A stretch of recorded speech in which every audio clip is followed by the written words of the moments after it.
Ya bafowethu, kukancane ukuthi ubone umuntu wesimame esizwa omunye umuntu wesimame kunalokho ukhetha ukusiza indoda angayazi.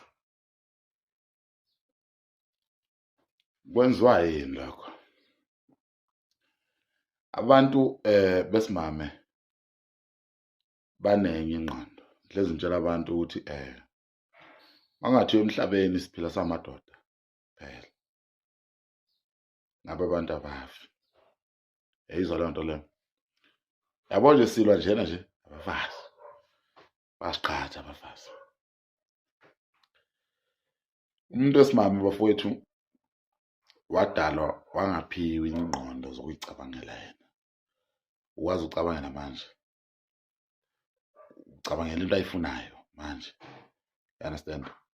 So kuyingozi ngempela ukuthi uthi umuntu wesilisa usebenzisa ingqondo zikanyoko noma zikadadewenu.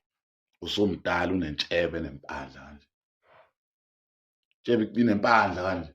Usebenzisa ingqondo kanyoko.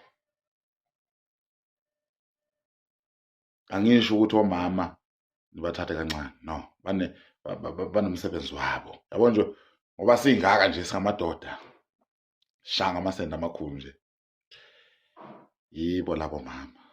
You understand? Basifundisa ukugqoka amabhlu, basifundisa ukufaka icathulo, yonke into nje esiyenzayo. Ngisho nokumithisa sakufundiswa yibona. Kodwa uma indoda kumele uphume ngaphansi kwe-pit court control. Ya, kanyoko. You understand? Ulandele ezinye insizwa. Julukele lo mhlaba. Ungavumi ukukhulela ngaphansi kwe-pit court kanyoko uzoba nenkinga. Yayizwa leyo nto. Sokuxosha thina mangabe sesifuna ukukhuluma indaba eziserious sokususa la uhambe. You understand? Because wena nengqondo zabantu besimame kumele le emakhishini yogeza ithumbu.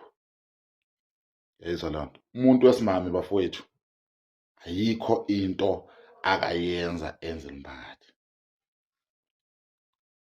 You understand? Umuntu wesimame misela ukwenza into for indoda yakhe or abantu abakhe. You understand? Kodwa indoda iholizwe iphinde ihole nabo abantu besimame. Yayizwa leyo nto.